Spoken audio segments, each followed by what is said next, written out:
policy's threshold limit is applicable each claim and not cumulative as in case of super top-up. I will explain again once. This is a bit confusing. Just a second. Yes. Now, how this super top-up works? Now, we have a family of 3 members. There's 2 adults and 1 child. Just for example, you can have 2 children also. We have taken a base policy of 5 lakhs, a super top-up health insurance policy of 20 lakhs with 5 lakhs deductibles. Now, this particular family had 6 claims in 1 year. Now, the first claim is of 3 lakh rupees and that is paid by the base policy 3 lakhs. So, the balance in health insurance, the base policy is 2 lakhs. While the super top-up is still 20 lakhs remaining. Again, the family has a 2 lakh claim. It is paid by the base policy. So now the base policy is 0. But super top-up is still 20 lakhs. Again, they have 4 lakhs, which is paid by super top-up. So the balance in super top-up is 16 lakhs. Again, they have a claim of 5 lakhs. Then they have paid by super top-up. So what is remaining in super top-up is 11 lakhs. Again, they have a claim of 11 lakhs. Paid by super top-up 11 lakhs, then super top-up becomes 0. Again, they have a 6th claim in the same year of 2 lakhs, which has to be paid from their pocket.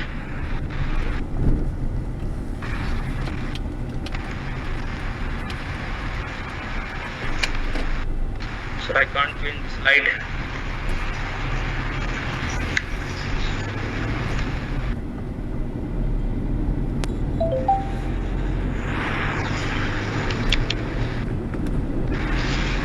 So the slide is not changing.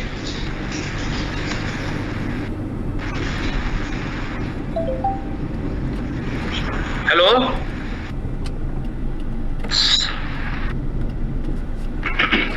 Advance your slide from the corner, left corner. Next slide, like that. Sir, I will have to reduce the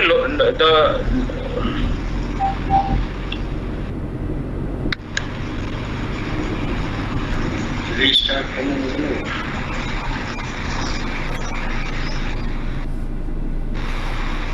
Yeah.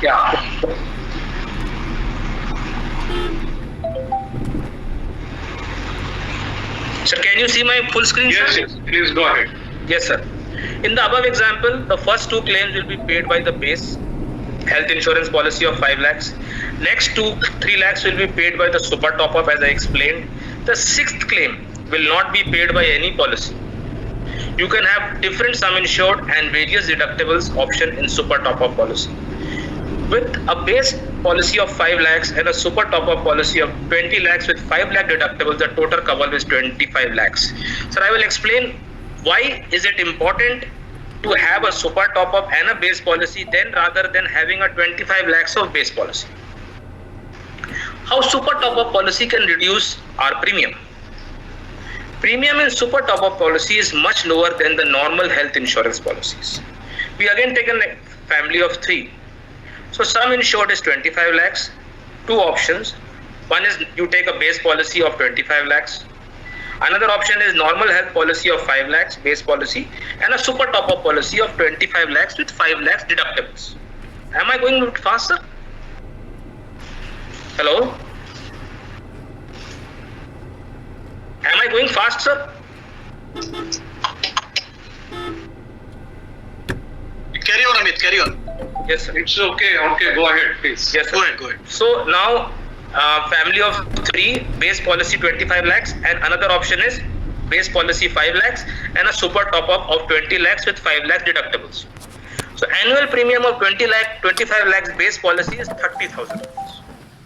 But a premium of 5 lakhs base policy 17,000. With a premium of super top-up policy 20 lakhs with 5 lakh deductibles is only 3,000 rupees. So total comes to 20,000 rupees. So we save around 10,000 rupees every year. Now this we come to an end of health insurance. Now we are coming to the next topic of discussion is term insurance. Management of financial risk associated with death. Solution is term insurance. What is term insurance? Plan. It is an insurance plan which pays large amount to the nominee on the death of the policyholder. It aims to make up for the financial loss of the deceased earning family member. Sir, each and every word is very important. Now, what exactly is term insurance? It is a must for all earning family members, earning members with dependents. If you are earning and you don't have any dependents, you don't require term insurance. If you are earning and you don't have dependents, you don't require term insurance. Term insurance is for people who are earning and suppose something happens to them for a financial loss of their earning to their dependents. So we consider a policy term of 35 years. This is usual because we usually start earning at around 30 to 35 years. If we take a policy term of 35 years, we come to total of around 70 years. That is till that 70 years only we have dependents. By that time they become independent. Premium which we pay is for security. We should not expect any returns. There are many policies which will say we will return the premium after the term, this and that, but they are very high. Always take an online policy. Always. Take as soon as possible. Lesser age you will get lesser premium and you can get a higher sum insured in lesser premium. Sum insured should be 15 times of annual income. We took an example of Mr. Bhatwadekar. He was earning only 11 lakhs per year and he required 3 crores because he expired at 35. So 12 lakhs per annum into 25 years gave 303 crores. So it should be at least 50 times of annual income. Please don't confuse assets with insurance. I hear many people saying, I have got so much of assets and my assets have come from my parents. Why should I have insurance? See, when we are getting a large cover of around 1 to 2 crores, 1 crore sum insurance you get at a premium around 15 to 20,000. That is peanuts for 1 crore amount. So why should we waste our assets in that? Our dependents should not sell our assets. That assets belongs to them and they can go ahead to the future generations. So this insurance is for them so that they can continue with the same level of lifestyle after we are gone. Take for spouse if she is working. Term insurance, because if she is lost, also there will be a loss to the total income of the family. Term insurance provides high coverage at low premium.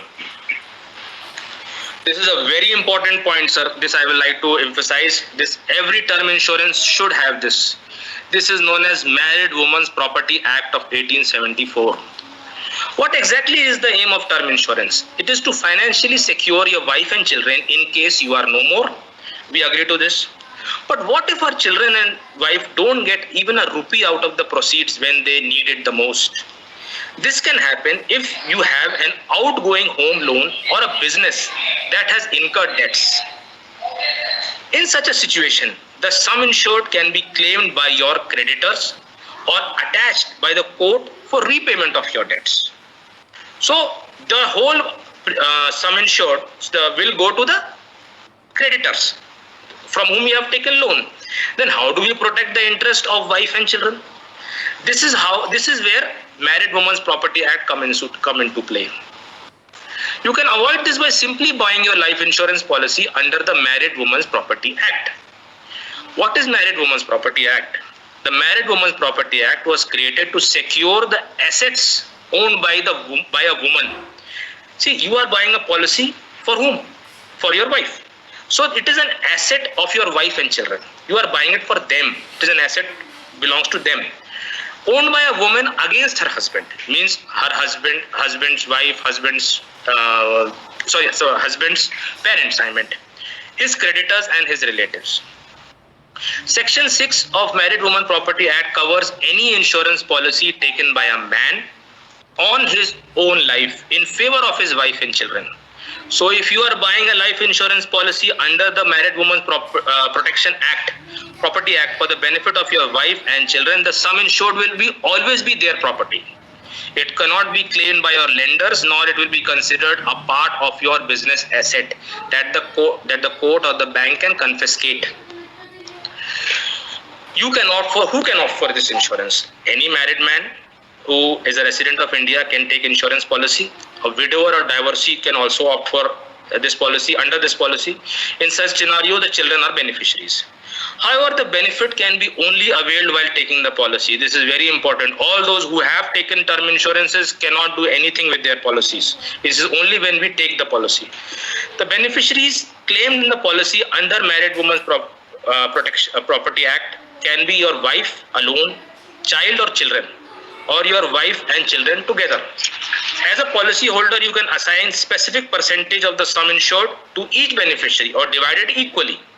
But once the policy has been issued, you cannot change the beneficiaries. So when you appoint your wife as your beneficiary, and in case you both divorce, your beneficiary wife will remain the same. This is one issue with this. Now coming to the third last topic, dealing with uncertainty. Unexpected events can happen in life. There can be sudden hospitalization, job loss. We've already talked about it. Inability to pay EMI loan, important appliances of houses breakdown. All the above events need money to fulfill them. Those of us who are leading hand-to-mouth existence can face huge problem. How do we deal with it? Now here comes what is known as emergency funds or contingency funds.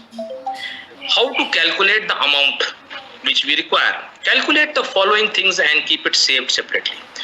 What we need to calculate is 6 to 9 months of our expenses. It depends if it is a single income household or a double income household. Now 6 months of EMI. 50% of health insurance coverage if we have to reimburse a particular health bill. Slowly build the emergency corpus over a period of few months. I will tell you how it has to be built also. Keep increasing the amount by 5 to 7% every year so that you can beat inflation.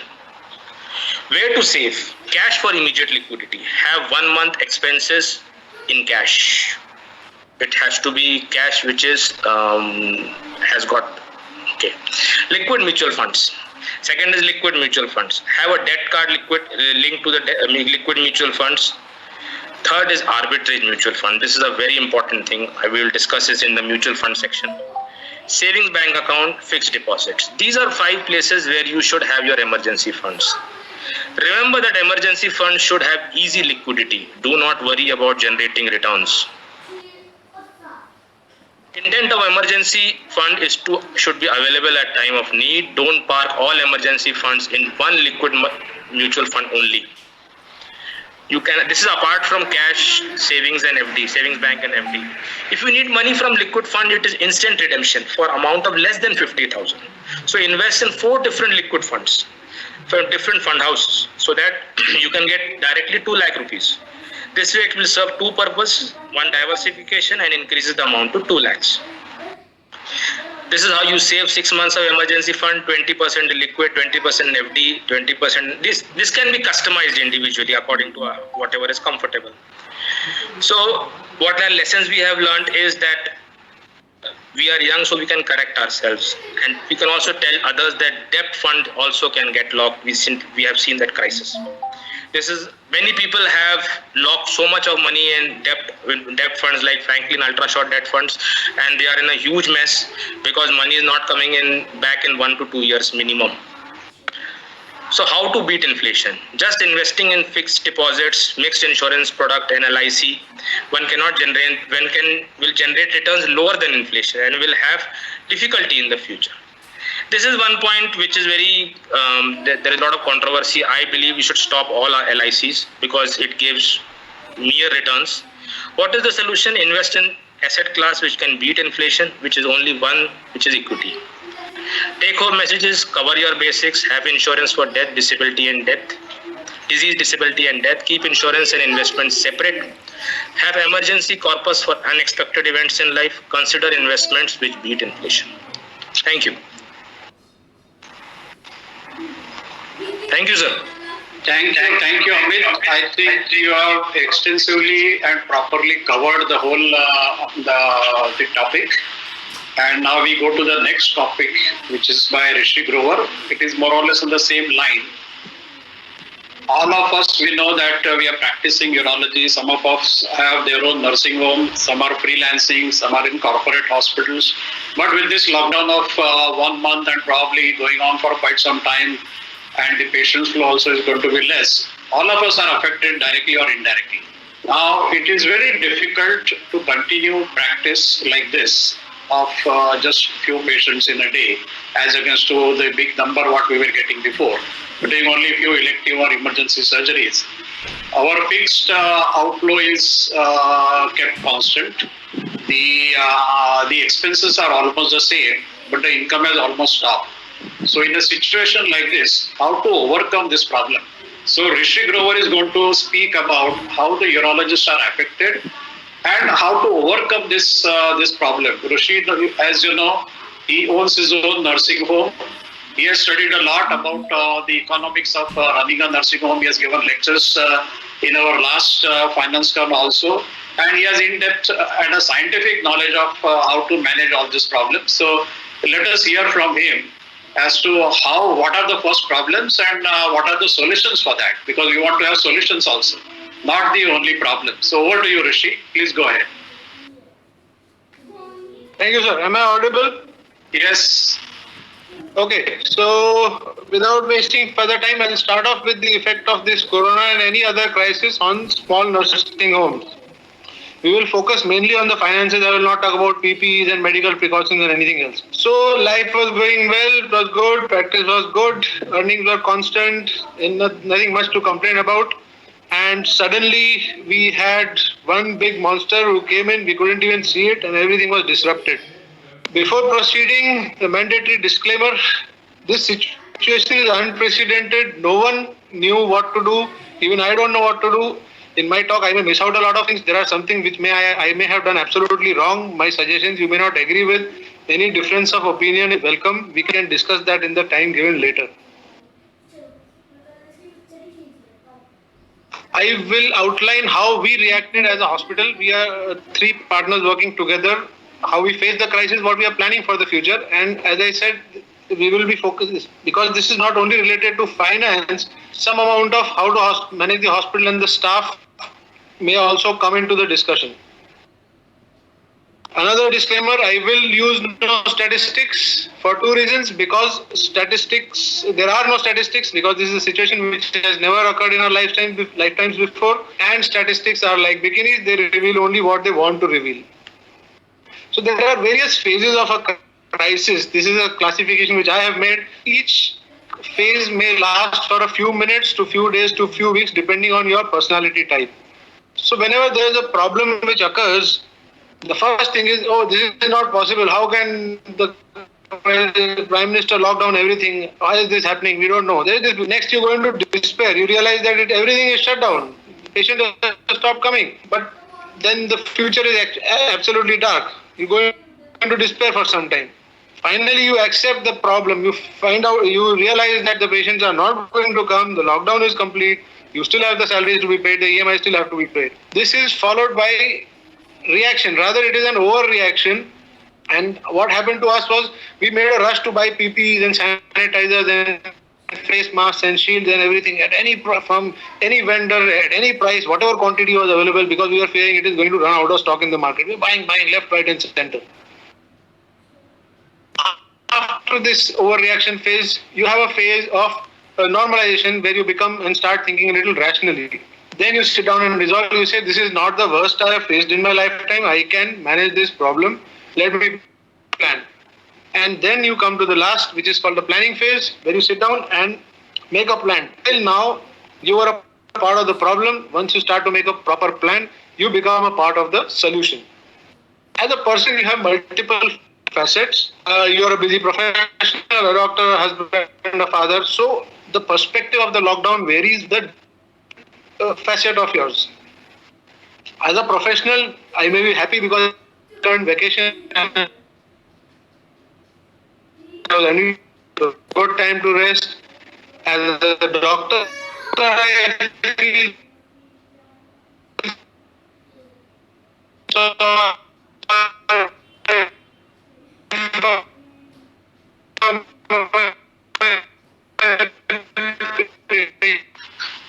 Rishi, your audio is not coming. So can you put your video off so that the audio will be a little clear?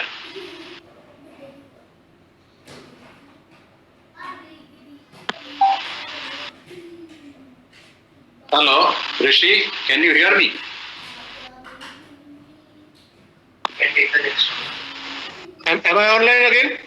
Yeah, you are online, but put your video off so that you can save the bandwidth and the audio will be clear. Okay, video is off. Yeah, and you keep on talking. Yeah. Right. So as a son, I'm happy that there is a lockdown so that my parents don't go out and they are safe. As a human being, I feel sorry for the less privileged and we try to help them in other ways. But as a small hospital owner, I am really very, very worried because the earnings have stopped and I don't know how long we will be able to keep paying the EMIs of the rentals, the staff salaries and the hospital expenditure.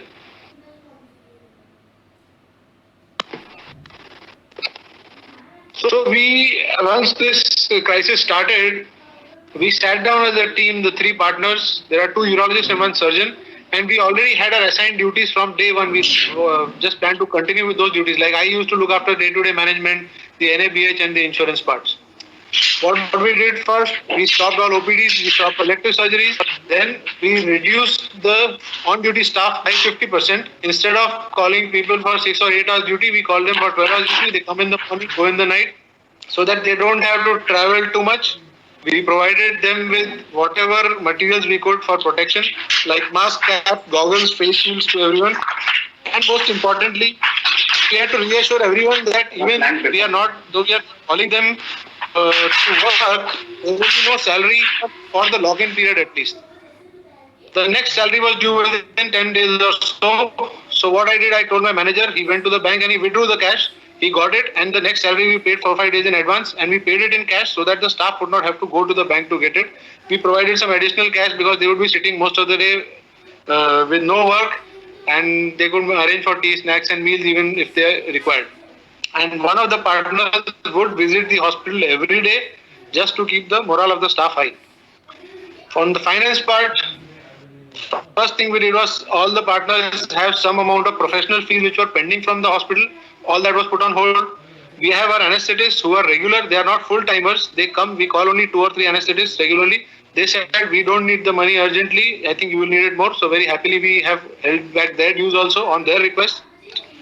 And whatever cash was on hand, one which doesn't come in from cashless, was kept in hand. The reason being, all PPE kit suppliers, sanitizer vendors, masks were being supplied only on cash payments. People were not accepting online payments, checks, nothing at all.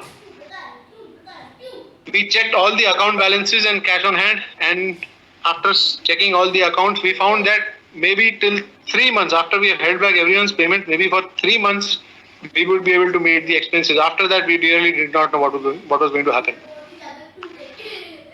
There were some minor problems. So all three partners, everyone used to get us a contact. This fellow supplying PP, this fellow supplying sanitizer. We would call up, order any amount, any quantity at any rate we were ordering. Soon we realized we had no track of what was coming in, how much we were expending, how much was in stock.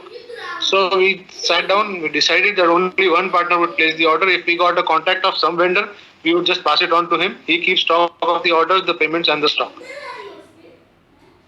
Another problem, the housekeeping staff, the IMRCs and ward boys. Now these generally have no personal vehicles and all public transport was shut down. So there was no way they could reach the hospital. Before we could do something or we had to do something, our senior staff members who have been with us for the last 7 years, they decided they would pick them up, the IMRCs or ward boys, and they would drop them after their duties also. And to their credit, they have not demanded any extra payment for doing that till today. On the contrary, they would get extra food and feed everyone in the hospital. With time, some staff was staying in a colony which got quarantined, and these duties had to be allotted to others. In fact, one of our medical officers was initially quarantined, but in a quarantined society, but now our hospital has come in a red zone and our society members don't allow her to come on duty. So there's nothing we can do about that. A lot of post-op patients were due for follow-up because the shutdown was also sudden. Patients with colic and hematuria, of course, they always would call up for appointments. So it was the rule, whoever called up the hospital was given our mobile number. They would call us or message us. We would triage on the phone, see the reports. And if possible, if not possible to sort the message, sort the problem online, we would just call them the next day. And me and Parimal, my partner, we go on alternate days and whoever comes in, we would see the patient. But these are minor problems. The bigger problem was, I am a stickler for safety. As a lot of my friends know, I had taken professional indemnity and personal capacity. I had taken indemnity, medical indemnity for the hospital. Instruments are insured. We had taken staff health insurance as an incentive. Our premises are insured. Everything was insured. But something happened which we were not prepared for. None of these insurances helped now because the income is stopped.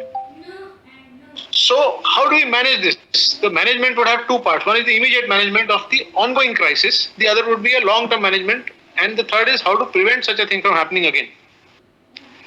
See, one thing which we need to realize is in a small setup, the staff is like an extended family. It is not just hire and fire relationship. So layoff or just for the reason of cost cutting are difficult. Sometimes they are impossible. So the only thing you have to do now is you have to restart cash flow. Once the government, the lockdown criteria were a little lenient, we started our work in a graded manner. As I said, we would triage patients on the phone and we started selectively calling them for OPDs. Emergency surgery like stenting and all were going on. We started URS for a low rate because too much of spill can be done under spinal anesthesia. Those sort of surgeries never restart. And we started cashless services again because that was the need of the time because people really do not have cash on hand. I realized a lot of patients were calling me up every day and there is this human tendency to get annoyed or irritated with the patient because this is basically your private time. So there is a suggestion to the others. A lot of patients will keep calling. Try not to be annoyed with the patient. Listen to them patiently. Half of the time, just giving them a good hearing will solve their problem. If not possible on the phone, you can always call them to the hospital. These are going to come back to you. If we treat them properly today, it will generate a lot of goodwill. If you have enough cash reserves, then there is no problem. Then there is no point in hearing this discussion also. But we are assuming that the cash reserves are low or will be low in a month or so. Then how do you prioritize your spending? Your EMI should be your top priority. Salaries come next, utilities are third, vendors are fourth. Why? I'll tell you. EMI is top priority because not paying an EMI on time will decrease your credit rating. You will have difficulty in getting a loan for any project later on.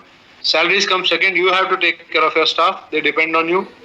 Utilities are third because if you don't pay on time, the electricity fellow will come and cut the connection. Vendors are fourth. They will wait. Taxes are fifth. At the most, if you don't pay your taxes on time, you will be fined. That's all. You can pay the fine later. And you are last in line. If anything is left over, only then you get a take home. So what you have to do is, if you have to deny salary to the staff, or you can just take them into confidence and give them reassure them that your salary is not being cut permanently. We will give it to you in installments. There was a very good suggestion from my friend Dr. Sudarshan who said you give say a baseline of 10,000 to everyone so that day-to-day needs are taken care of. And anyone who is earning more than 10,000 or 12,000, any cutoff, will be paid the remaining part in a staggered manner. Laying off of the staff, as I said, is a last resort. If required, it has to be done, but it's a last resort. But not immediately at least. Then so many personal expenses which Amit had covered, your EMI, your insurance premium, your school fees, these are things which cannot be postponed. If your available savings accounts are not adequate, then you may need to dip into your reserve investments. If you need to dip into your reserve investments, in what sequence should you do that? Well, this is a sequence which I made. I have not consulted any personal finance person, as Sabri sir said, and you may not agree with this, but this is how I would go about it. So if you have money parked in liquid or arbitrage funds, which is for emergencies, that comes out first. If that is not enough, you have to redeem your FDs. After FDs would be the government papers like Kisan Vikas Patra and all, which are safe but they have a very long doubling time. Your ULIPs are next, and if you are parked in debt funds, they are next, and equity and mutual funds or shares should be the last because they have the maximum chance of giving you good returns after a few weeks or a few months or a few years maybe. I discussed this with Dr. Rajan Sharma, who would be coming in the end. He opined that ULIPs should be the last to be liquidated. I do not agree with him. We can discuss this later on. If nothing is enough, there is a last resort of taking a personal loan from the bank or an NBFC, loan against gold, or you may borrow money from a relative. I said this is the last resort. personal loans are really not a good idea. And by this time, everyone would have realized that property as an investment is not liquid at all. It will never help you whenever you want the money actually. Once you've taken care of the immediate problem, then you come to the long-term part. The long-term part has two strategies. One is to increase the revenue. Second is to reduce the expenses. Increase in charges is theoretically very appealing, but it may not be easy. It may not be possible also. If you increase the charges immediately, there will be a lot of loss of goodwill because people will say, "This Dr. Chor Lutere, they take care of, they are not giving us any consideration for the crisis, etc., etc." So one strategy was you may increase the OPD charges by a little amount, maybe about 10% or 15%, not a big amount, but it will help you in covering the additional expenditure on sanitizers and masks and PPEs, etc., etc. There is a rider here. It may not always be possible to increase your indoor charges in case you have tie-ups with some insurance company or corporate or some other companies. Then a unilateral increase in charges is generally not possible. Second strategy is reduction of expenses. As I said initially, EMIs are still top priority. If you want to reduce the EMI, you may want to sit down with the bank and negotiate, increase the term of the EMI, reduce the amount monthly. Generally, they would be ready, but I'll come to this point later. It is unlikely to be required. Your staff salary restructure may require some restructuring. If work still does not pick up as much as you wanted, the lesser efficient staff may have to be laid off. Suggestion is please be gentle with them. Do give proper notice period or a notice salary, or give them time to find a new job. Another suggestion was once the earnings start, the staff which has been sincere during the crisis period should be rewarded. To cut down the expenses, Diwali bonus may have to be cancelled or curtailed, and if you are giving an annual increment, that may have to be reduced, or maybe no increment may have to be given this year. There are certain expenditures, running expenditure, which cannot be put off, like utilities, light bill, gas bill, water bill, repair of essential instruments like OT table, CM, autoclave, regular hospital disposal like laser fibers, etc. We cannot run our show without these. And there are certain non-running expenditure which cannot be put off, like taxes, fire safety, government license renewal, pest control agencies. We can run without these, but we cannot postpone these. What can be delayed or what should be delayed? If you are planning to buy a new instrument, you don't have the money, please put it off till you get some good cash flow. If you have planned any hospital renovation or expansion in the near future, that may have to be put off indefinitely. Any hospital accreditation process like NABH takes up a lot of funds. If it's in an early stage, I think it should be delayed. If it is in a late stage, you may probably proceed with it because you've already done most of the expenditure. And promotional expenditure like ad sponsorships, EMEs, etc., these may need to be put off for quite some time. Is the future really so bleak? Well, not at all. Healthcare is an essential service. Ours is not a luxury or optional service which people come to in terms when they are free. Whether there is a crisis or no crisis, COVID or no COVID, people will still get stones, they will still get BPH and tumors and erectile dysfunction and all sorts of problems. And the lockdown, sooner or later the footfalls will again start and the work will pick up. Who is at maximum risk? Small single person owned setups are at maximum risk, and group practice setups like the one which I work in are not that bad because the responsibilities are divided, the expenditure is divided, and if any of the partners work, everyone benefits. People in 100% roaming practice may actually be at an advantage in sometimes financially, not medically. Because though earning stops, the fixed expenses are low. There is minimum of money stuck in as capital expenditure in roaming practice. There is a standard calculation of nursing home, small nursing home. At the end of the month, you take out all the salaries, your EMIs, rentals, everything, all the payments, all the expenses are done. Whatever is left is take home. There is no reserve. Whenever there is a crisis or a tragedy, you realize there is no reserve money in the hospital. All the money which you have taken home is already invested. If you have taken it in cash, you probably put it in property or gold. If you have taken it in white, you have put it into stocks, mutual funds or FDs. At this point of time, all stocks and mutual funds are in deep red, so you cannot sell them off. Property, of course, you cannot sell whenever you want it to. And most of the time, We do not have any source of passive income. We never planned for that. What if this happens again? We need to be ready for it. So I would suggest that all of us small nursing home owners, we should keep aside a certain percentage of the take home money every month, build a contingency fund. According to me, this contingency fund should be equal to minimum of 3 months of your EMI rentals or 3 months of running expenses, including the salaries, except your professional fees and other professional fees. This amount can be kept as a fixed deposit or a liquid fund. If you are a private limited company or an LLP, then investing in mutual funds is a big headache for the accountant, so they advise against it. There is a disadvantage to creating a contingency fund. I'll tell you why. Because to maintain a contingency fund in the hospital, it shows up as a surplus at the end of the year. At the end of the year, if there is surplus money in your hospital, directly 25% tax is levied. There are no standard deductions on that. So, but this is a one-time tax. It will not, the same amount will not be taxed every year.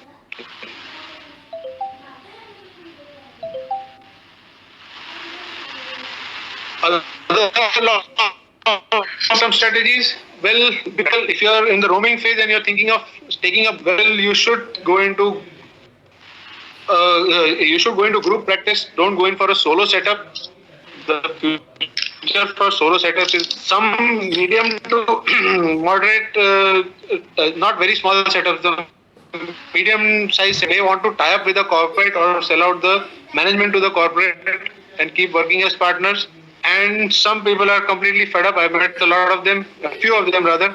If you are completely fed up, then you may take the radical decision of just winding up everything and taking a job in a government or the private sector.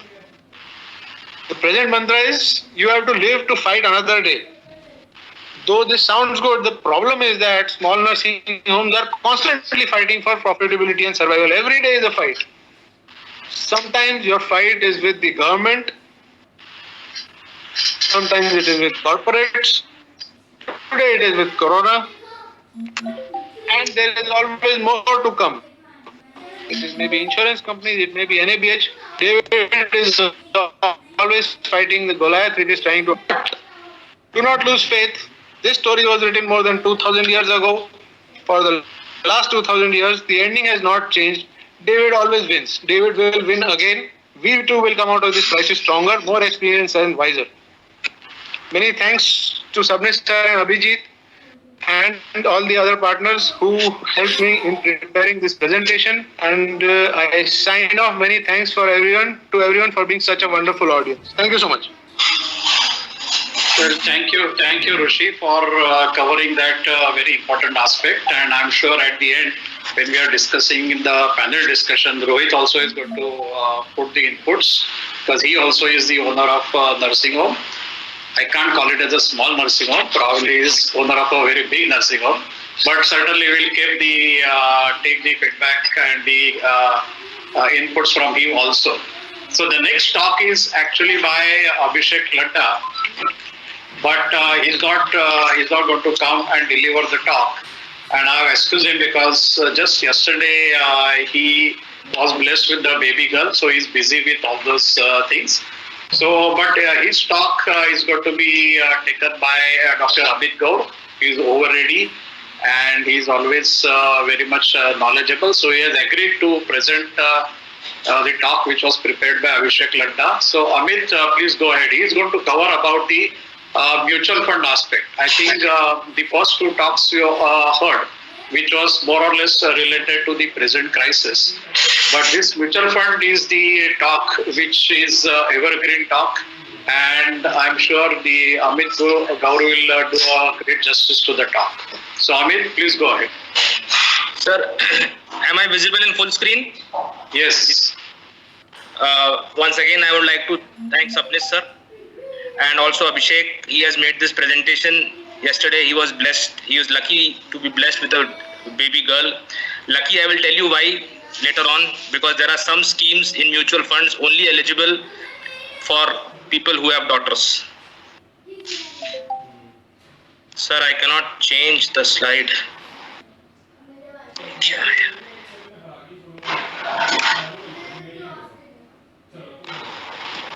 Why change it? Yes, sir. Yes, sir. Sorry. Can you? Am I visible, sir? Hello. Yeah, we can see that. Please go ahead. Please go ahead. Yeah. We can see that properly. Yeah. The disclaimer. I am not a financial advisor. I have attended some courses. That's all. But I would always advise everybody to take help from a fixed fee financial planner. According to SEBI, they are classified as CFPs, Certified Financial Planners. What they do is they just take a fees like doctors. They just take a fees. It has nothing to do with the amount of investment you are doing. It is not related to the amount you are investing, a percentage of that. It is just a fixed fees. First year around 10 to 15,000. Second year around 3 to 5,000. It is a very good way to start. They make your whole financial sheet. They can help you in finances, they can help you in insurances, everything related to money matter they will help you out, other than direct equity and real estate. These are two things which are out of their prerogatives. Secondly, don't let a mutual fund seller sell you whatever he wants to sell. There are many people who come, okay, you buy this from me, sir, I will get this commission, you go for this, you go for that. So you just need to understand why are we going in for mutual funds. We have to be goal based. Keep a track of your investment and involve your spouse in planning. This is very difficult because they don't like financial topics, but they should have an idea of what is going on, where all you are investing. So they should have an idea where all you have put your money. What exactly is a mutual fund? This is basically some amount of theory. According to SEBI regulation of 1993, it defines mutual fund as a fund established in the form of a trust by a sponsor to raise money by the trustees through the sale of units to the public under one or more schemes for investing in securities. Now, these mutual funds, they have trustees. These trustees appoint a fund manager. The fund manager takes money from you. He invests in some securities, in some stocks, and accordingly he gives you units, and that units have an NAV, net asset value. They go up and they come down according to the price of the underlying stock. Basic concept of mutual fund. A mutual fund is a trust that pools the savings of a number of investors who share a common financial goal. The money thus collected is then invested in capital market instruments such as shares, debentures, and other securities. Mutual funds have a fund manager who invests the money on behalf of the investors by buying, selling stocks and bonds. Basic concept of mutual funds. The income earned through these investments and the capital appreciation realized are shared by its unit holders who invest in proportion to the number of units owned by them. Thus, a mutual fund is the most suitable investment for the common man as it offers an opportunity to invest in a diversified, professionally managed basket of securities. Securities are also known as stocks at a relatively low cost and with returns that beat inflation. How they are classified? By maturity period means they are either open-ended. Whenever you want to enter, you can enter. You want to exit, you can exit. Close-ended means you can enter whenever you want, but you cannot come out when you want. They have got a fixed time-bound limit, 3 years, 1 year. After that maturity only you can come out. By investment objective means risk and returns. What is the amount of risk you can take and what is the amount of returns you are expecting. Equity are basically for those people who want priority of growth and less of safety. Debt is for those who want more of safety and less of growth. And balanced fund is for both. It has got a ratio of equity and debt both. Now coming to equity funds, they are basically growth schemes. They have a debt option also, but I will be talking about growth schemes. Depending on market cap, they can be large cap, mid cap, small cap. Now what exactly is this cap? This is known as market cap, market capitalization. How is a market cap decided of a particular company? Now what happens is, suppose a company has 100 shares and each share is 100 rupees. So total becomes 10,000. So 10,000 is the market cap. So accordingly, companies are divided among large cap, mid cap and small cap. From number 1 to number 100, according to market cap is large cap, 101 to 250 are mid cap, and 250 onwards are small cap. There is no micro cap in the recent classification of SEBI. Then there are mutual funds which are multi cap. They have a ratio of large cap, mid cap, small cap. But if a mutual fund is only large cap fund, it has to have 80% in large cap and 20% can be circulating. Now sector specific funds, which are infrastructure, banking fund, pharma fund, these are sectorial funds. They invest in particular sector. The issue with these funds are they are highly cyclical. Everything, metals go up, then they come down. Pharma goes up. Now pharma is very high because of corona, but again pharma will come down. Then the third one is index funds. Index funds are divided into international index funds and Indian index funds. They follow the index, like Nifty as an Indian index, Bank Nifty as an Indian index. International, there is Nasdaq 100, S&P 500. They are funds which invest in these particular indexes. So these are important because they give us an exposure to the index. If the index goes up, the Sensex goes up, you get returns. They are basically passive funds. There is no active fund manager involved because they will just invest in the index in the proportion of companies which are in the index. So they are index funds. Tax saving are ELSS, equity linked saving schemes. They are basically 3 years lock-in period. They give you a tax rebate also, but they are not required for us. Now coming to the fifth category, arbitrage funds. These are funds least known and least sold because they have involved very less commission. If there is no commission, agents will not sell it. Now what exactly is arbitrage? See, arbitrage means I buy from one market and sell in another market. Like you buy medicines from Delhi, Bhagirath Palace, and you come to your hometown, my place Jabalpur, and sell it at a higher price. So this is what is arbitrage. So there is no or very less risk in arbitrage. Why? Because you are buying from one market and simultaneously selling in another market. So you know the buying price, you know the selling price. So there is very less risk.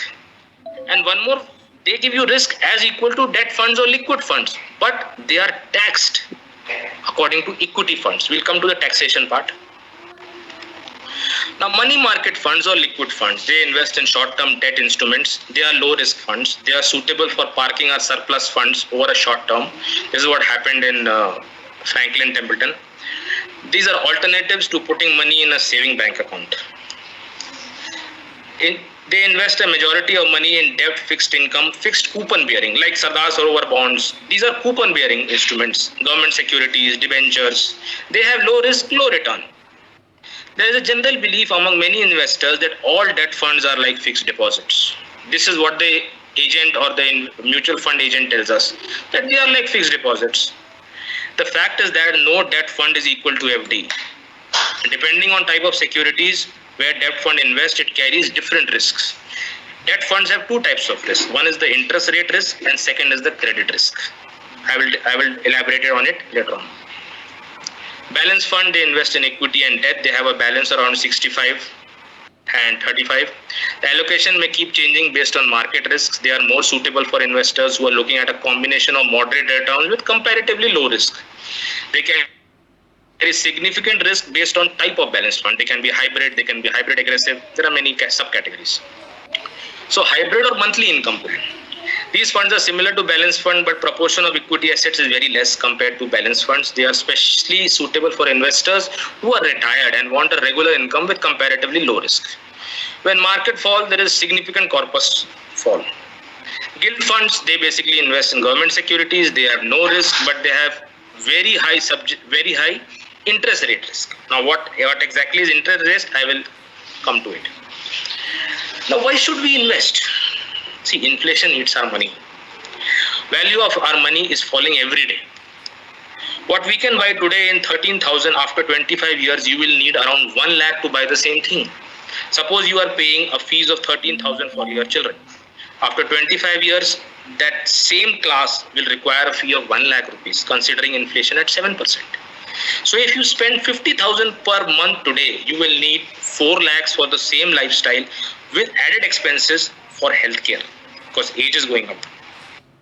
So considering inflation to stay at 4 to 7%, anything that gives less than 7% returns post taxation will lead to wealth erosion. Before you start investing, you have to keep 6 months as emergency funds, have an health cover, have term plans, understand the risk involved, and know your risk taking capacity. This is very important. Risk management. Make goals, adjust for inflation, and plan your investment for each goal. Understand your risk taking. Don't chase returns, understand risk. What is your reaction if your money falls by 50% in a few days? There are many online tests which test your and give you a rating for your risk appetite. If you are cautious, you mean to say that you have very low returns, you are happy with very low returns and only better than bank savings account, you have very low risk. Moderately low risk, then moderate, moderately high, and high. This depends on which exactly is your risk, what exactly is your risk appetite, and how much you can lose in a short term. Make a lifeline of goals and name a fund for each goal and track them. Suppose you have a goal that you want to go on an international vacation after 1 year or 2 years. You set a folio, a mutual fund investment for that particular goal. Suppose after 20 years you have to have your son getting married. So you have to have a folio or a mutual fund particularly for that particular goal. Then for their education, for your retirement, everything has to have a folio. Accordingly, you track your folio, you track your growth, and you just see whether you will be able to achieve your goal in that particular designated time period. Relax, breathe, don't be in a hurry, don't do the following. You cannot make up for the lost time. Suppose I have started investing at 30 and my friend has started at 25. He will always have an added advantage because that time period gives him a good averaging in his NAV. Decreases his amount of volatility. My friend started investing at 32 and I have not started investing at 40. So what can I do? Don't ask everyone if my fund is right, if this fund is right, that fund is right. Investing without knowing which fund to invest because your colleague is investing results in loss of time and gains. To sum up, ask yourself, why are you investing? What are your goals? Time frame for each goal. Know your risk profile. This is how you select your funds. Rebalance funds as per risk-taking behavior by mixing debt and equity. This is a rough calculator. 100 minus age is equal to percentage investment. Suppose your age is 60. Then 100 minus 60, 40 should be your percentage investment in equity. This gives a rough idea. This is just what given in theory. You can change it accordingly. Make realistic goals. Once you set a goal and fix the amount, always keep realistic expectations of returns. Keeping expected returns around 9 to 12%, adding 20% or more than required, and keeping a window of exit is vital in goal planning.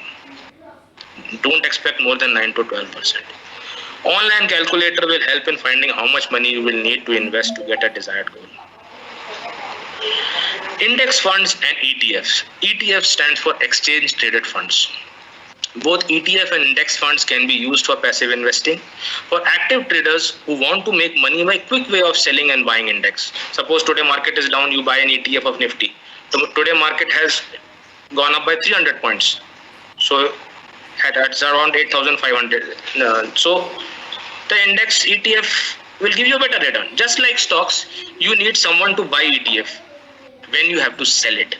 When you are selling it, there should be a buyer, then only you can sell. So this is the issue with ETF. If you don't have a buyer, you cannot sell. So that is why we say that don't invest in ETF, invest in index funds that can be redeemed anytime without need of potential buyer. Coming to, there are two funds, each fund has got two options. One is a direct, one is a regular. See, suppose you cannot do all the running around, get the form, fill the form, submit the form, or you cannot do it online, you have to choose a regular fund. What happens in regular fund is they have an expense ratio which is around 1% higher than the direct funds. Now, every year, a direct fund will be getting a return of 1% higher than regular funds. So, in 20 years, you will be losing 20%. Both the funds are of the investing in the same securities, but 1% is the expense ratio which is going to the agent. So he is doing all your work and he is taking 20% from you in 20 years. That is a huge amount. Direct option saves around 1% cost every year. There's a huge impact. And now you see this example.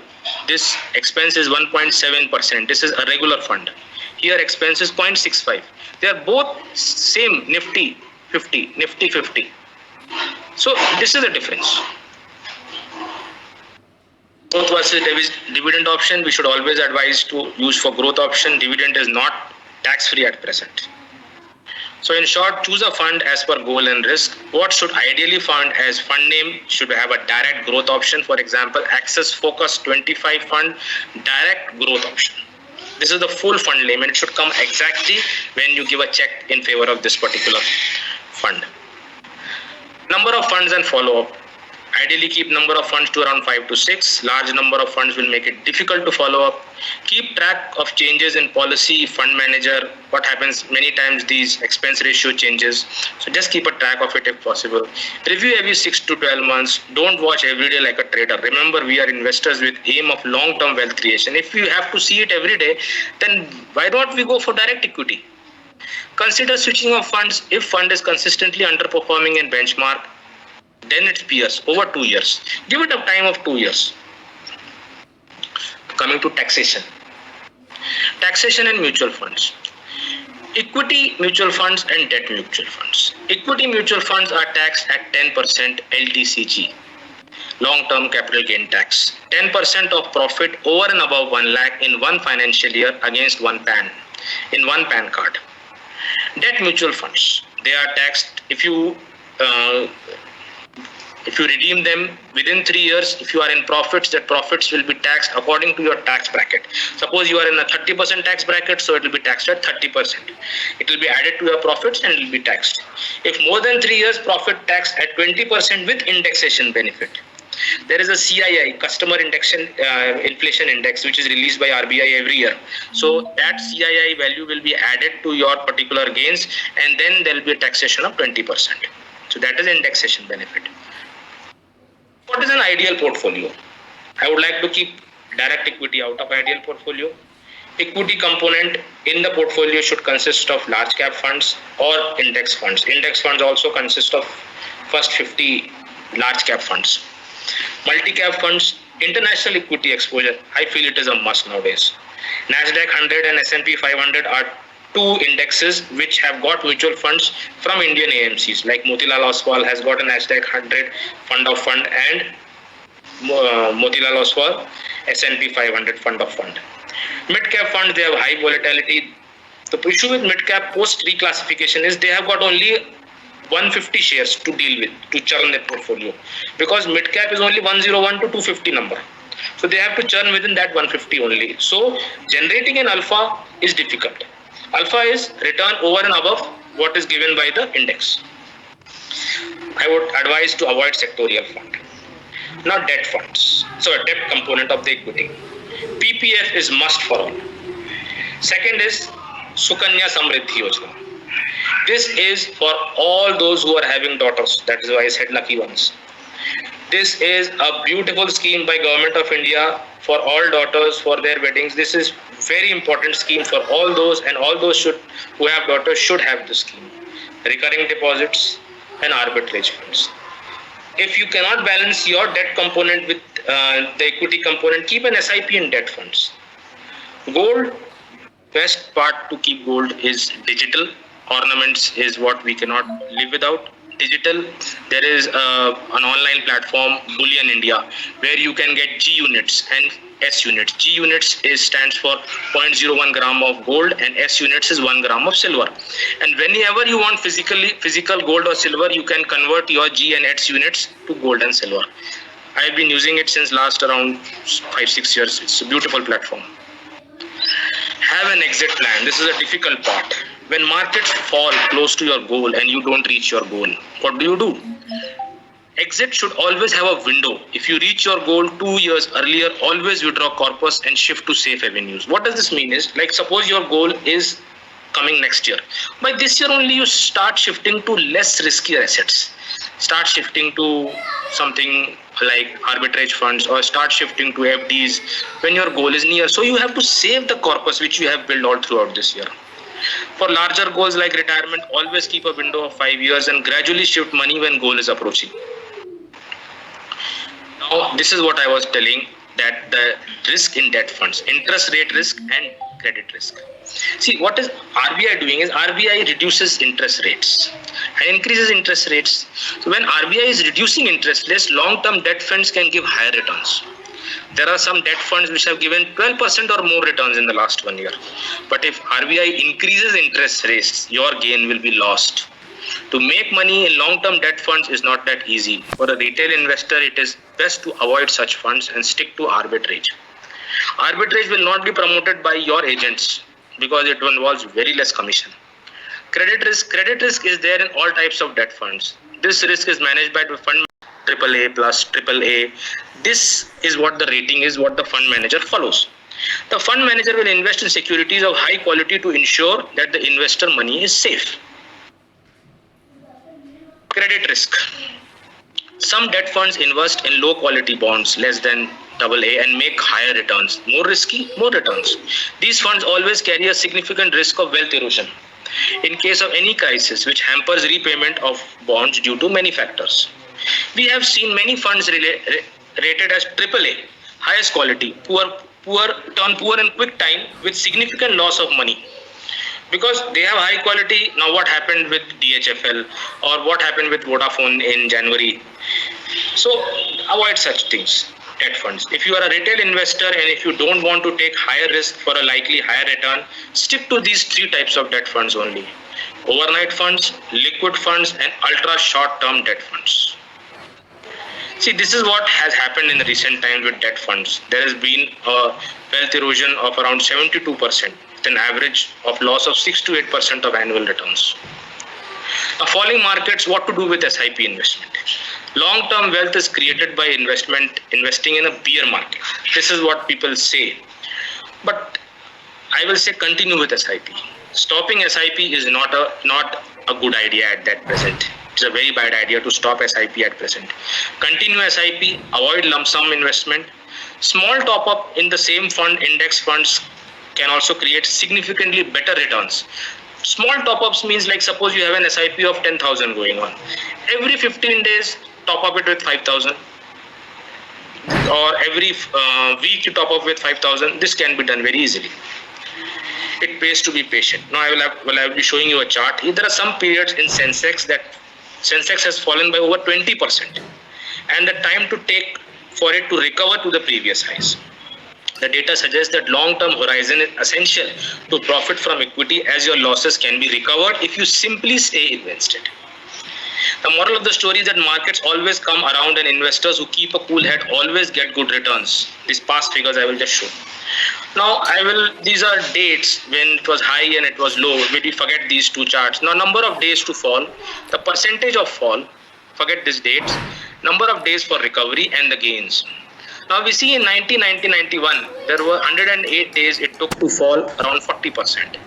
And then in 91, we had a gain of 67%. 93, we had a fall of 50%, then a gain of 103%. 96, we had a fall of 40%, and again a 99 of 71%. So every 2 to 3 years, we have got considerable amount of gains. If you believe in Indian growth story, there is no doubt that you stay invested, you will get tremendous good returns. And you see in 2016 what happened, you went down by 22%, came up by 30%, 2009 by 61, went up by 156%. So you see this percentage gains is pretty much more than the percentage loss. This is my point in saying stay invested. Now what is the cost of staying out? See, if you remove the 10 best days since 2008 are removed from the Sensex, the overall returns vary significantly. So if your money is not exposed to those 10 best days, what happens? So the blue line is the Sensex and red is the Sensex without best 10 days. Now, if you had invested 10,000 rupees in somewhere around December in 2007, in December 2019, if you were not experiencing those, if you have experienced those 10 best days, the returns will be around 17,000. If you had not experienced those 10 best days, your return will be around 8,500. So this is what I mean by staying invested. Keep your money exposed to the market. So please stay invested. Thank you. Thank you, Amit, for covering Abhishek's part. And we come to the last talk, and then we'll take some questions. Last talk is by Dr. Rajan Sharma. He is a urologist, consultant urologist from Chandigarh, and he has a lot of technical and the knowledge about the direct equity. And he is going to tell us about the direct equity, whether this is the best chance to invest into direct equity. Those who have not jumped into direct equity, whether this is the correct time to jump in, what are the risks, and how do we choose the stock. So he is going to give the idea about that. So Rajan, please go ahead. Thank you, sir. Is my slide visible? Yes. Good afternoon, everyone. I must thank Sabnis sir for giving me this opportunity. In fact, he's given me a very volatile topic and a controversial topic. I hope I do justice to this topic. So, coming directly, before I start my talk, I'll like to disclose something, that majority of my financial learning, which started roughly 8 to 9 months ago, is attributed to Dr. Ramnath Gute, who's a radiologist in Mumbai. He started a financial drive for educating doctors in financial independence, and he started a group called WealthCon. I'll be liberally using material learned from him with due permission, and some material is copyrighted, and all the copyright material will be marked on the slides. So, I'm unable to move my slide. Yeah. So, first and the foremost rule, a very popular Warren Buffett quote, rule number 1 is never lose money, and rule number 2 is never forget the rule number 1. So the first and foremost rule is capital protection in any investment. So the first question of my talk, is this a golden opportunity? Without doubt, it is a golden opportunity. And in equities, it's always a golden opportunity. There is never a time where it is not a golden opportunity. You can always invest in direct equity and earn. So why equity should be considered as an asset class in your financial portfolio? Equity as an asset class is highly underrated. So it is one of the most important components of your financial portfolio to balance that portfolio. Ideally, your portfolio should have, like Dr. Amit told in the last presentation, ideally your portfolio should have 4 components. One is the gold, second is the real estate, third is equity, and fourth is the debt fund. So equity can be in both forms. One is in the equity mutual funds or indirect equity. So why equity is important? Most of people don't agree, but this is very true, that Nifty will invariably beat inflation in the long term, because inflation is an invisible part of the index. If we calculate the index returns are calculated by the formula, it's the inflation rate plus the GDP growth rate. So if the inflation rate is 6%, the GDP growth rate is around 6%, the index is going to give you a return of roughly 12%. Inflation, what does inflation means? Inflation means that it is an increase in the prices of goods and services. If the prices of goods and services increase, the top of the line companies also increase. And if the top of the line companies profits increase, the share prices also increase, and in turn it will end up beating the inflation. So this is the chart which shows the Nifty trend from the last roughly 12 years. And we can see very clearly that from the bottom, which made in the 2007-2008, Nifty has shown an uptrend till date. And despite the Nifty falling now, it is again going to resume its uptrend. And we can easily count on that uptrend to have profits. Why equity? Again, this table shows the PE of Nifty along with the 3 to 10 year returns from the Nifty. So if we see when the Nifty PE is roughly between 16 and 20, the 7 year and 10 year returns are in the range of 13 to 40%. And the Nifty PE, like the last 1 or 2 years, it has been very high. It was in the range of 27, 28, even touching 29 at one point of time. Even when the Nifty PE is above 24, you can still have a 7 year or 10 year returns of 9 to 12%. So it's not that Nifty is not going to give you any profit. It's not that the direct equity is going to give you losses always. There have been losses, but that have been in the short term. We can see the 3 year returns. There have been less profits or losses in that. So the thing is that you need to be invested for a long time in direct equity. There are certain myths or beliefs. You can call them myths or beliefs. These are myths. Majority of people, they don't invest in the equity market because of these beliefs or these myths. They believe that the share market investing is risky and share market investing is gambling. You always need a financial advisor. Investing in share market is difficult and you need a huge time to track the market. Believe me, none of these myths is a reality. It's not true. So what are the types of equity investments in direct equity we can think of? One is passive investing. I'll come to this thing, what is passive investing. Next is active investing. Third is futures and options. Futures and options is a slightly difficult topic, needs more knowledge and more time and more risk appetite ratio. And last is the day trading. Day trading is a complete no for us doctors as professionals because it is going to eat up in our professional time. So what is passive investing? Passive investing is something which needs only 1 hour per month. You don't need to track the market every day or every second day or every third day. You just need to sit on your computer for 1 hour in a month, maybe a Sunday, see which companies are fundamentally good. You can invest your money in those companies. You need not time the market in passive investing. You should have a little bit knowledge of fundamental analysis, not a very great knowledge of fundamental analysis. And the long-term horizon is seen in this investing. It is around 7 to 10 years. And you have to let the time value earn for you.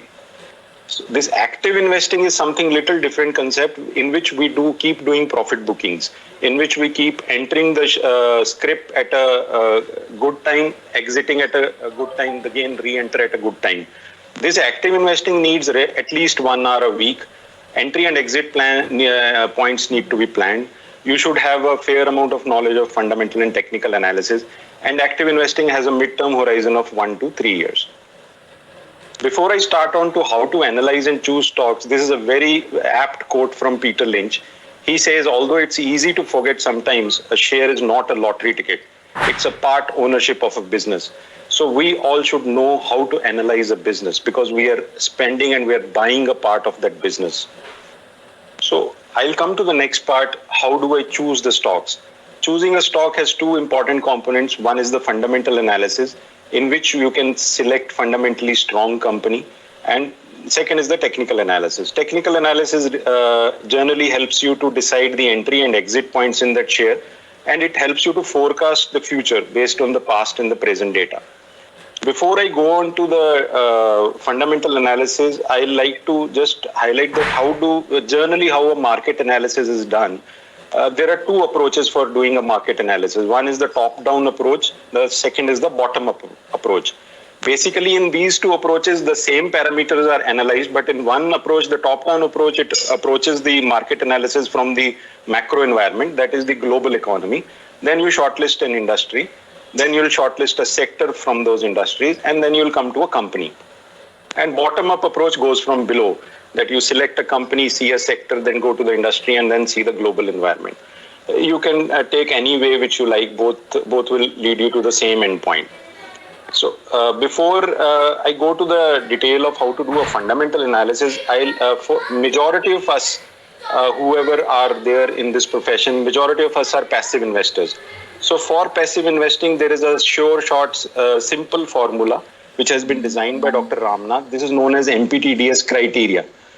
All of us can apply this formula, shortlist the companies by applying this formula, and then decide our portfolio in which we need to invest.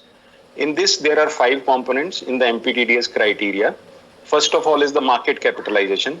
Select only those companies which have a market capitalization of at least or more than 10,000 crore. Don't go for companies which have market capitalization of less than 10,000 crore.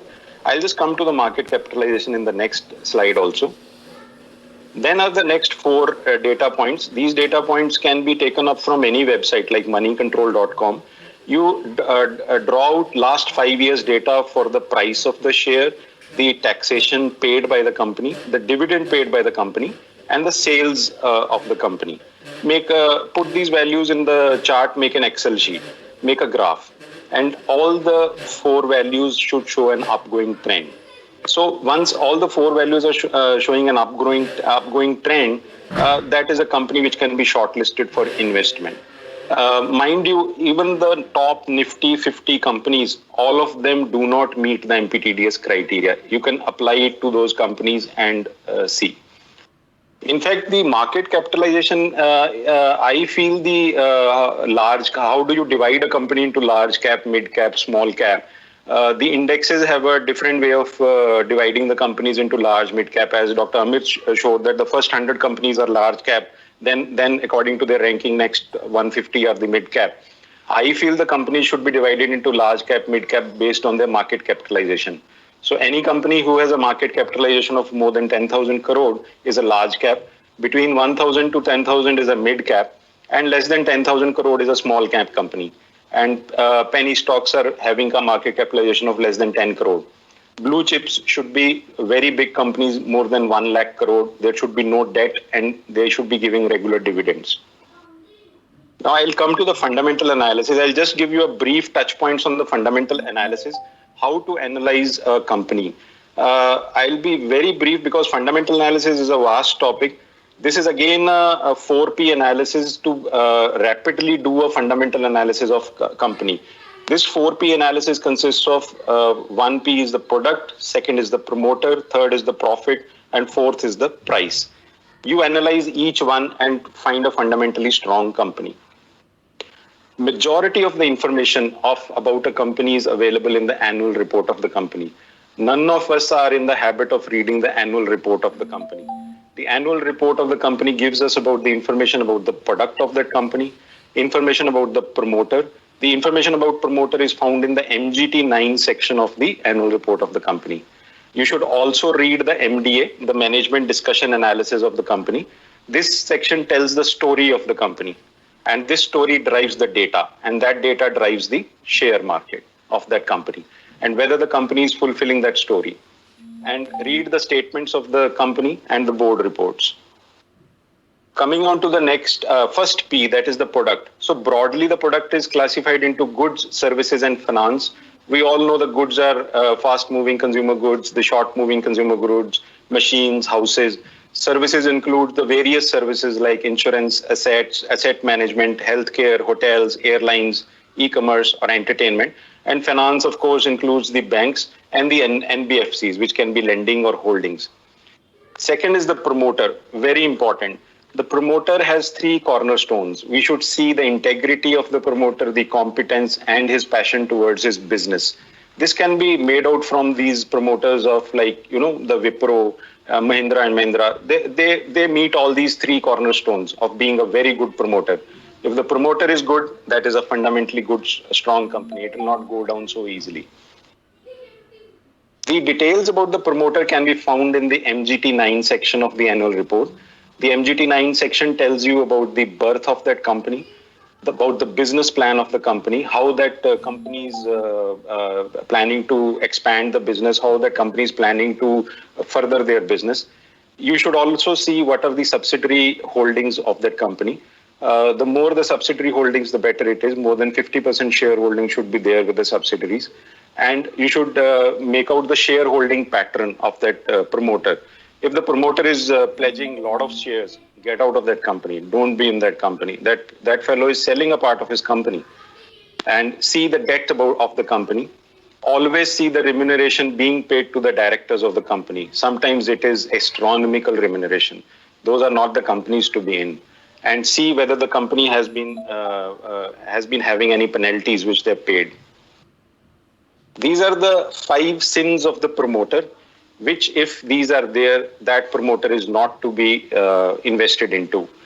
If a promoter is involved in a lot of share pledging, if the promoter is involved in share selling, if the promoter is drawing a huge amount of salary, and if the promoter is doing a dividend diversion, or he is involved in acquisition of fake assets. These are the 5 sins, and these are the immediate red flag for that promoter. Coming on to the third P, which is the profit. Profit has to be seen from 3 parts of the company's balance sheet, from company's profit loss statement and the cash flow statement. Based on these 3 sheets, you can make the business valuation and the share valuation of the company.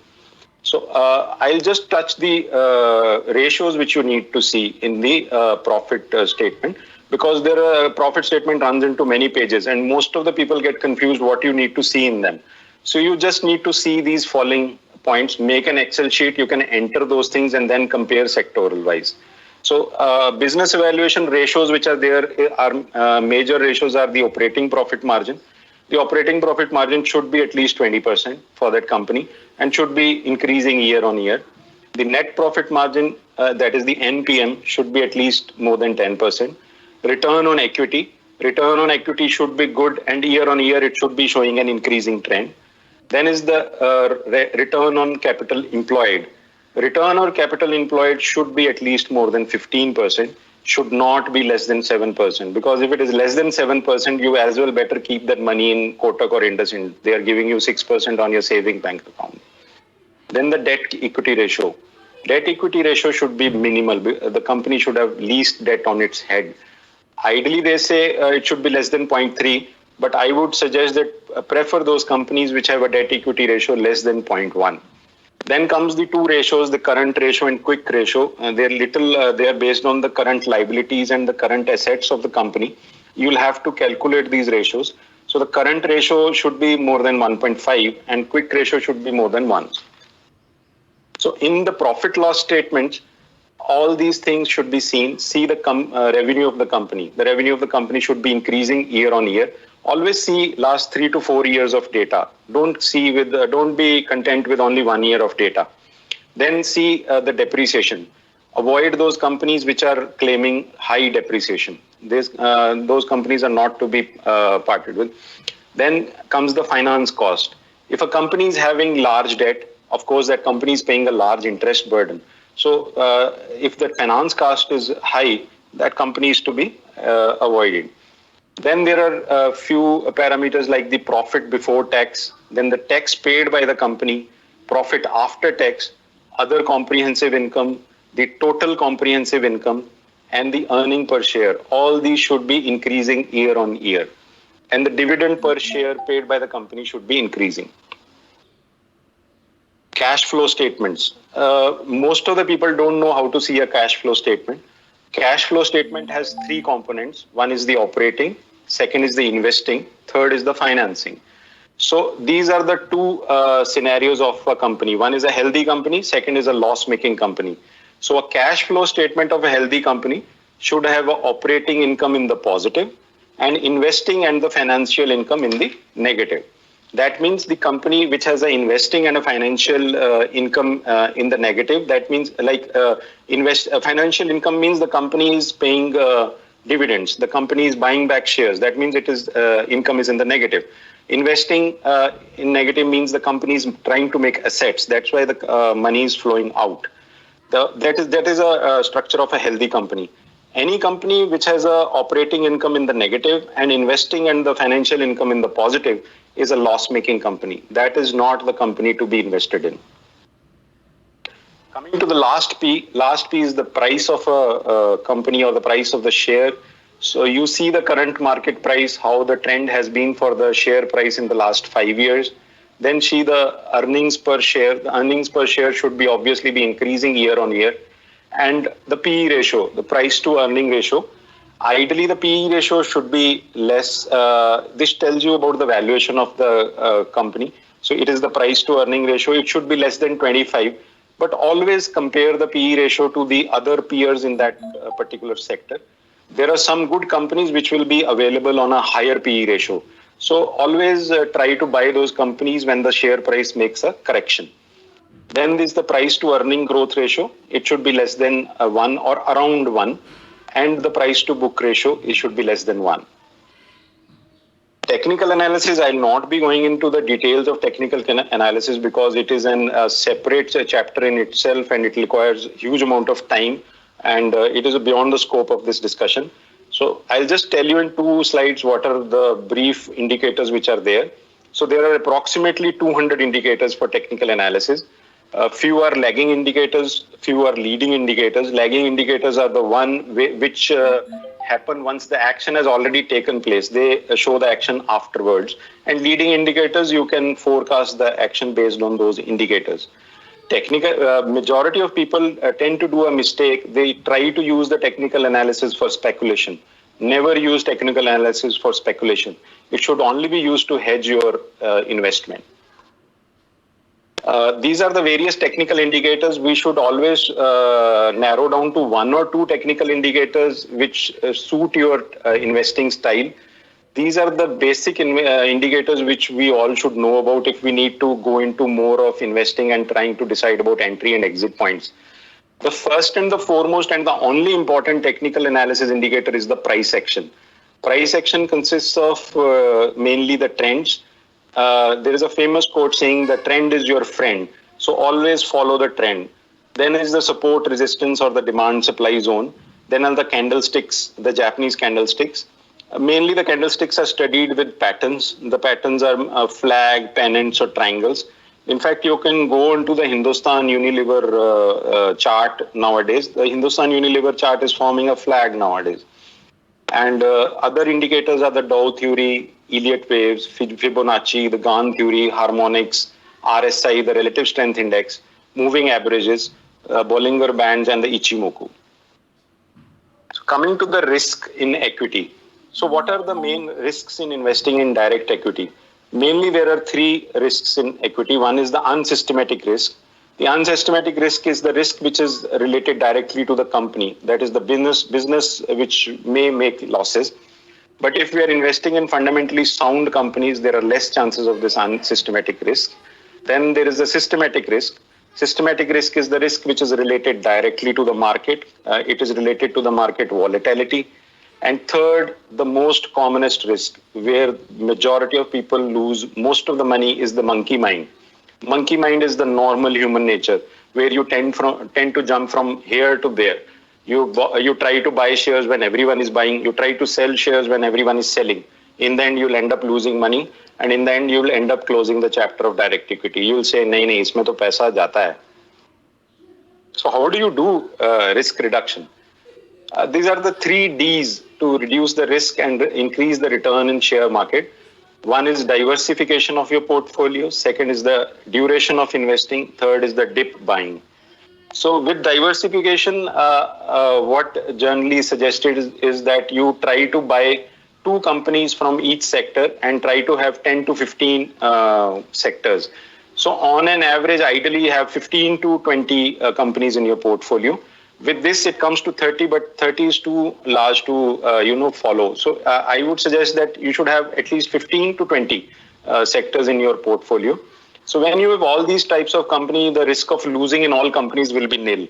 At the end of 7 years or 10 years, you will find that there are 30 to 40% companies which have given you good returns.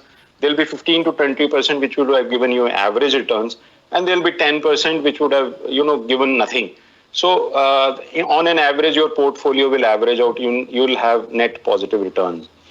Duration, the more you hold, the better the returns will be.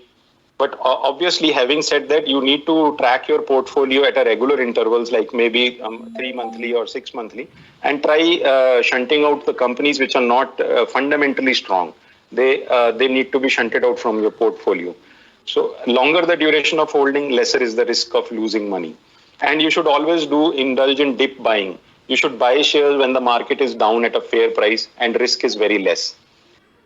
There is another way to do risk reduction, which is a more of a technical job. It's slightly difficult. You need to do an Excel sheet analysis on this, which is called as the portfolio optimization. In this, you calculate the variance and make a covariance matrix, and you make an efficient frontier. Here you try to optimize your portfolio, try to adjust the weightages of all the stocks, and so that you get a highest expected return for a defined level of risk, and the lowest risk for a given level of an expected return. But this needs a little technical knowledge. This chart just shows how the market performs in the different economical cycles. We can see which all sectors perform well when there is a cycle of economic growth. And now we are about to have a cycle of recession. So in the early contraction stage, the companies like consumer staples and utilities will be doing better. And in the late stage of the contraction of the recession phase, the consumer cyclicals and the financials are bound to do good. I'll just leave you with the brief success formula for passive investing. Select 15 to 20 good companies. Never ever buy on tips. Do your own research and invest based on your own research. And don't put more than 5% capital in each company.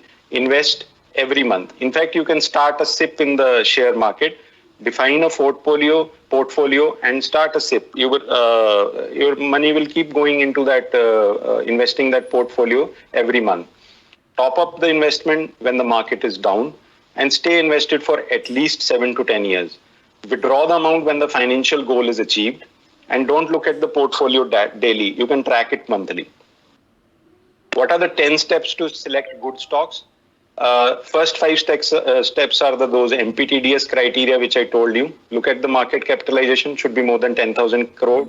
Then the price chart, 5 years it should be ascending. Tax chart should be 5 years should be ascending. Dividend paid chart should be ascending. Sales chart should be ascending. Debt equity ratio less than 0.1. Net profit margin more than 10%. The promoter holding more than 70%. And a PE ratio of less than 25. And a PEG ratio of less than 2 or ideally near 1. What should be the exit strategy? Always remember that whenever you invest in the direct equity, you should always enter with the exit in mind. You should have an exit in your mind that when I need to exit this investment. So the first and the foremost rule and the only rule in the direct equity is the capital protection. There is a rule called 90-10 or 80-20. In this rule, what you can do is once a share in which you have invested, it shows a profit. You can actually sell as many shares in which you can protect the capital which you have invested. And rest of the shares, like if your invested capital can be recovered by selling 10% or 20% or 40% shares, you sell those shares, you protect that capital which you had invested. And the rest of the shares can be kept as free shares and you can track them. They can give you more profit. And another rule of exit strategy is that you sell the shares when one of your exit has come. Your exit can be price-based target. If you have in your mind, you have decided that I want 10%, 20% or 30% profit from this company. Once you reach that target, you exit. Never ever sit on that. You have reached your target. You exit from that share. Later on think you want to reinvest. Once that company comes down, you can again reinvest. Or a time-based target is reached. You decided that you need to be in this for 5 years, 7 years. Of course, this is slightly risky because just when you're about to exit, the market may fall. Your investment may lose value. But if it falls, then sit tight. It is going to come back up to your levels. Third and the foremost is if the company starts dying, you need to exit. And if the share goes below the 2009 values, you need to exit that company. I'll leave you with an algorithm to decide how to decide whether to exit or hold a stock. In this, you suppose you have a company called an XYZ.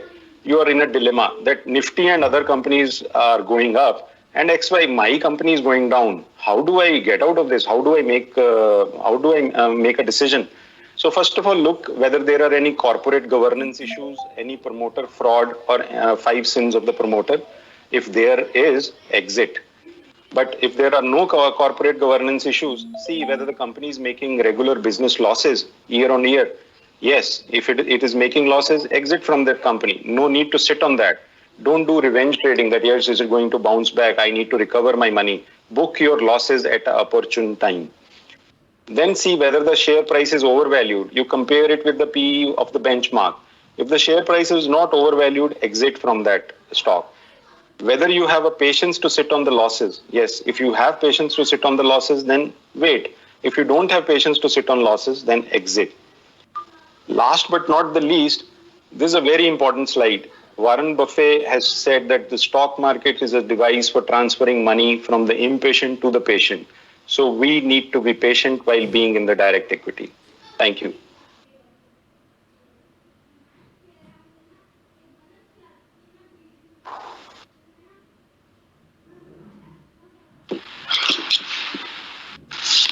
Rajan, very nice presentation on that. And now we take up some of the questions. I think you have covered most of the questions which are there in everybody's mind. But while we are on the equity, I would like to take the questions which are related to the equity. And for that, we also have Dr. P.P. Rao with us in the panel. We'll also take some of the questions put into the to Dr. Rohit Joshi. So PP, Rajan has given us the analysis as to how to find out a good stock. Now, is it possible for every urologist to analyze each and every company, because to read all that promoters, how they are, what is the discussion which is taking place, is it possible for every ordinary urologist to go through that and decide the stock, or by and large, you decide that if somebody else, your friend is buying, you better buy because he must have analyzed like that. So how do you decide? PP, you have to unmute yourself. Rajan's talk was excellent. I agree with him that equity is the way to go for almost everybody to get good returns.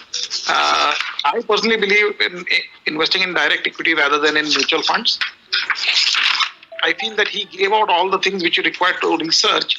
And if you want to buy any stock, it's very easy to see these parameters nowadays. Sites like Money Control and many other sites, you can see these things very easily. It doesn't take you much, just a few clicks of a mouse. So you see the parameters which he has set out, and it's easy to get into stocks that way. And also I agree with him, buying on dips is one of the best times to buy, because that time it is very easy to buy a stock with relatively less risk. For me, the main thing between mutual funds and stocks is, would you rather bet on a Deepak Parekh or a Rahul Bajaj or Rajiv Bajaj, or you would rather bet on the mutual fund manager whom you don't know about? See, you must understand that mutual funds, there are two issues in India. One is that corporate governance is poor in India, and even more so in the mutual fund industry. There is a lot of front running. So most of the mutual fund managers, when they're about to buy a stock, they'll buy for themselves and family and friends first, and next day they'll buy for the fund. The same while selling also. So they always make a little less profit than they themselves make. The second thing is that with mutual funds, there is a fee attached, obviously. The better the fund manager, the larger fees it takes. So instead, you can look at equity. The only part of Rajan's stock which I didn't agree with him is the number of stocks which you should invest in. He said 15 to 20 stocks. I don't agree. It's very hard for us being urologists and working to keep a track of 15 to 20 stocks. You should keep a track between 5 and 10 stocks only, and put more money in each stock and diversify. That I absolutely agree. Each of your stocks. PP, that is correct.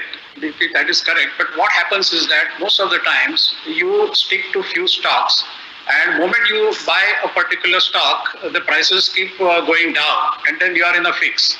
Then you start worrying, and then you sell it, and then you buy something else. When you buy something else, that keeps on going. The one which you have sold keeps on going up. So how to overcome this problem? No, sir, it's very simple.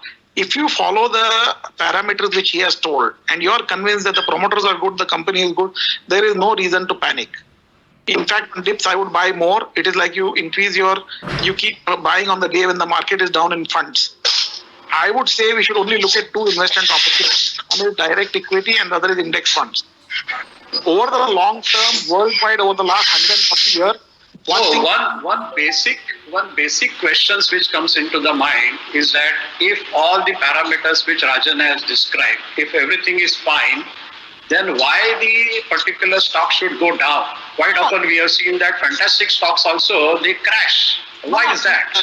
In the short term, with things happening which are out of the control of anybody, like coronavirus, like any pandemic, like any war, like any nuclear testing or something, there is irrational behavior of the market. But that doesn't mean in the long term, like he said, over 8 years, 10 years, you're going to make money without a doubt. In an index fund and in good company, you cannot lose money over the long term. It is not possible. Are you seeing this slide? Because this sort of analysis which comes directly, which is very easy for us to see. Now, when you decide a company, do you give importance to the EPS? Then what is the put and call ratio? What is the PE? What is the price per book ratio and all this? No. Or you just decide what is the fundamentals and what things you see? So the put call ratio is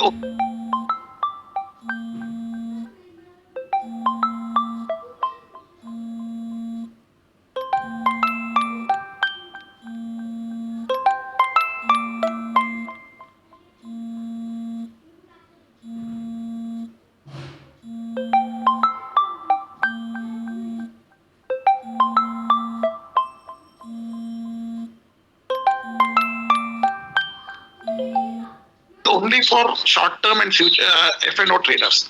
So that is not required for us. No, it makes no difference for long-term investors. If you want to take the trouble, or if you have somebody who does technical analysis, you can look for an entry and exit point into a stock.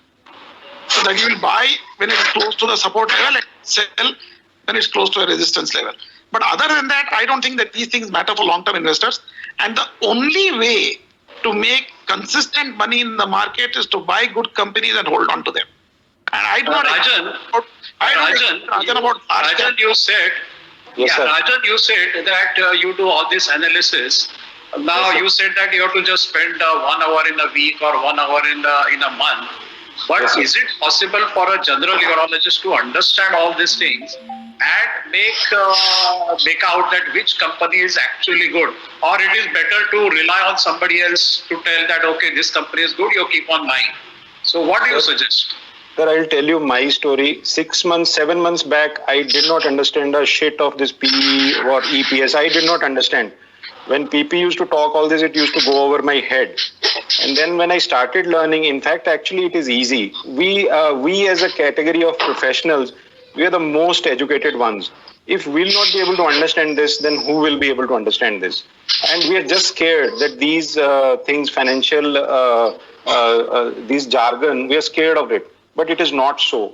And in fact, when we shortlist the fundamentally good companies, we can sit on one Sunday and fill all these parameters in an Excel sheet, decide which company to buy.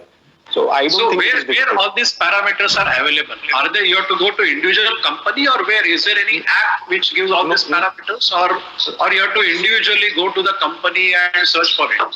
Sir, these are very easily available. There are 4 or 5 websites. You can actually go to any website and you'll get everything there. One is moneycontrol.com, and second is ratestar.in. Third is a screener.in. In Screener, actually, you can put in all these parameters as a screening tool, and it will shortlist those companies which match your screening criteria. And it will give you those companies as shortlisted companies. All right. Okay. So now we have heard a story of a direct investment from the equity. No doubt that ultimately everything is going to revolve around the direct equity. One small thing which I wanted to say also, which I didn't agree in Rajan's presentation, is investing in a company which is over 10,000 crore market cap. You are really limiting yourself there in India, because every company starts off small. Even good companies, Facebook, Google, everything started small. So don't look at only large caps. There are good small caps, good mid caps with good quality promoters and sound fundamentals which should be bought. These can give you much, much bigger returns than large caps. Yeah, PP, I agree, but that statement was for majority of the people who will be trying to put their money into the passive investing direct equity, because once you put into a small cap or a mid cap, it is very easy to manipulate those companies. The share of that company is very easy. You need to look at the business and the promoter and the fundamentals which you have put out. But if they suit those screening criteria other than your M, I think these are companies really worth buying. No, I think what both Rajan and PP, what they are saying has a sense, because eventually every big company has to start with a very small investment and a small company which has to make.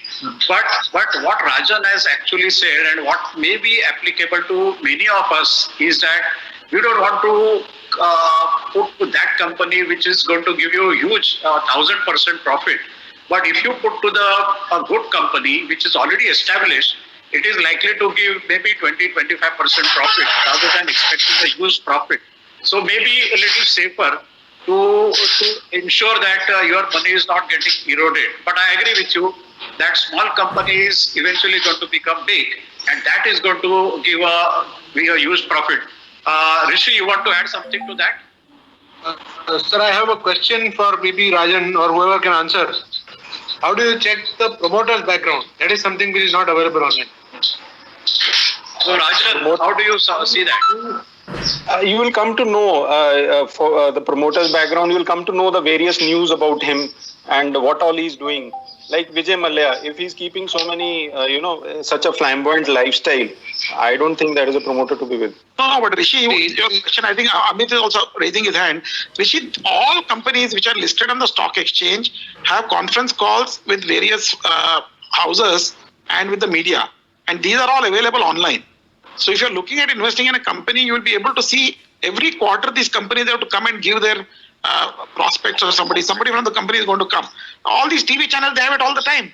If you go to Money Control, you're going to see the latest news. So before we take up this discussion further, I want to see this table on the screen, and which shows that Amit, this question eventually will come to you.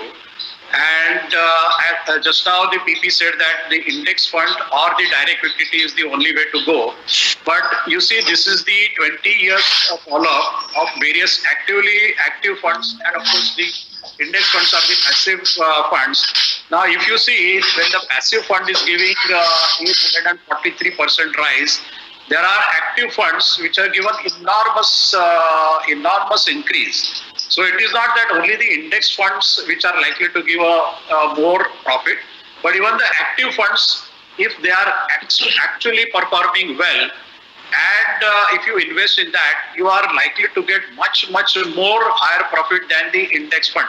Amit, what is your opinion about that?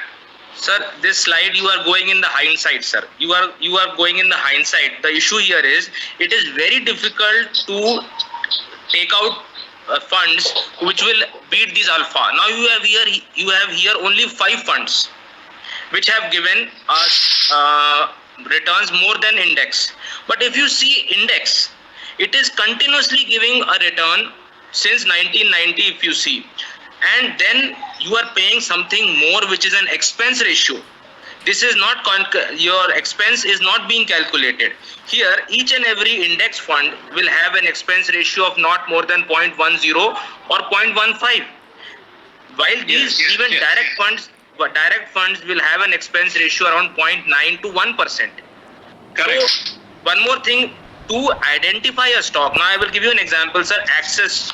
Now, if you come to the new fund houses like Axis, Parag Parikh, they are Axis Blue Chip is consistently beating index since last 10 years.